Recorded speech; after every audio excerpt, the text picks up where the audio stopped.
Imagine waking up and seeing that one of the biggest crypto exchanges just lost 1.5 billion USD to hackers. That's exactly what happened with Bybit. And if you are into crypto, you need to pay attention. In this video, I'll break down what happened, what it means for you, and how to protect your money. Hello my colleagues, welcome back to another video. If it is your first time here, you are welcome as well. By the way, if you are yet to subscribe to the channel, please do subscribe and don't forget to smash that like button. And without much talk, let's jump right into today's video. Let's go. So what is the hack about? Now, I want you to imagine Bybit as like a secured storage in your neighborhood where you store your money in a safe. Hackers found a way to trick the people in charge of this safe into thinking that they were making a normal transaction, but they changed the rule of how money is moved.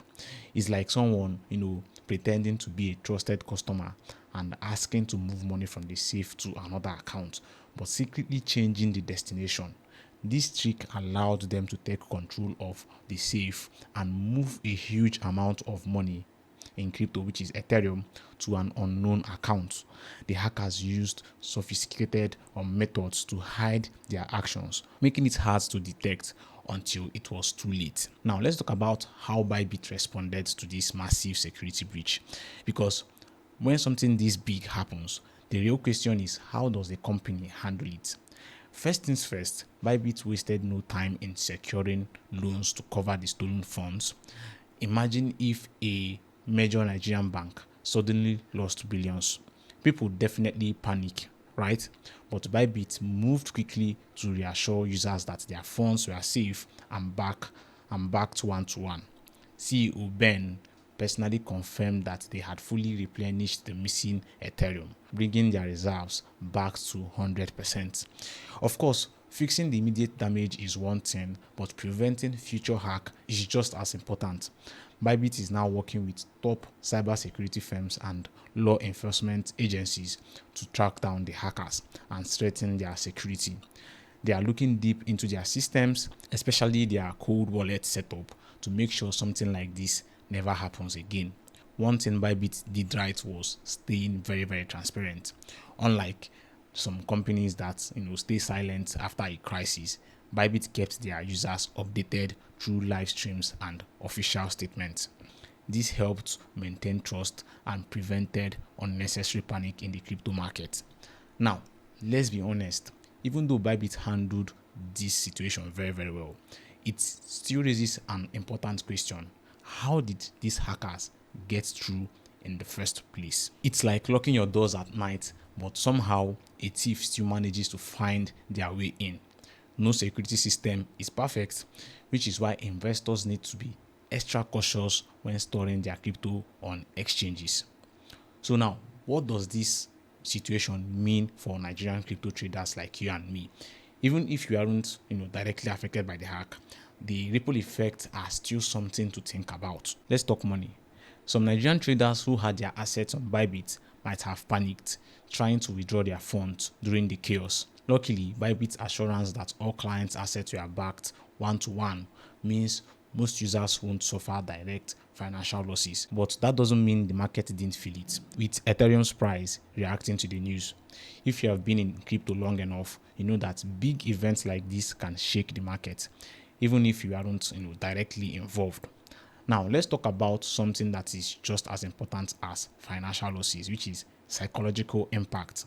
In the Nigerian crypto space, where many people see crypto as a way to escape inflation and naira depreciation, trust is everything. This hack created a wave of fear, uncertainty, and doubt, also known as FUD. Some investors may feel discouraged or even consider pulling out of centralized exchanges altogether. It's like when you hear about a major bank fraud case in Nigeria. Even if your own money wasn't stolen, you start questioning if you should leave your funds in the bank or move them elsewhere. That's exactly what's happening here. Some Nigerian crypto users might start looking at decentralized exchanges or cold storage options instead of keeping their funds on centralized platforms. Another thing we need to consider is how this hack affects Nigeria's already tricky relationship with crypto. the government has been tightening its grip on exchanges with recent moves from the CBN and EFCC, showing that regulators are paying close attention. A hack of this size might give regulators more reasons to impose new rules, which could make trading even harder for Nigerians. So, what can we do about it? First, don't let fear control your decisions. Crypto has risk, but that doesn't mean you should panic every time something bad happens. Instead, use this as a learning moment. You need to diversify. Don't keep all your funds on one exchange. Spread them out to reduce your risk. You also need to consider security first. Look into using cold wallets for long-term storage instead of leaving everything on an exchange. Finally, you need to stay updated. Follow updates from exchanges and learn about best security practices so you don't get caught off guard. At the end of the day, this hack is a wake-up call. It shows why security and risk management should always be a priority in crypto, especially for Nigerians who rely on it as a financial hedge. The best thing we can do now is to stay informed, stay cautious, and most importantly, stay ahead. One thing to know is that this Bybit hack isn't just a one-off incident.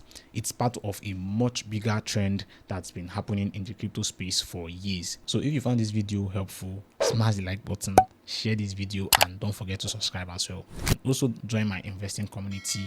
Link is going to be in the description and comment section. It's where we discuss market trends, stock picks, and I share my opinions around the stock market and investing in general. See you on the next one. Deal.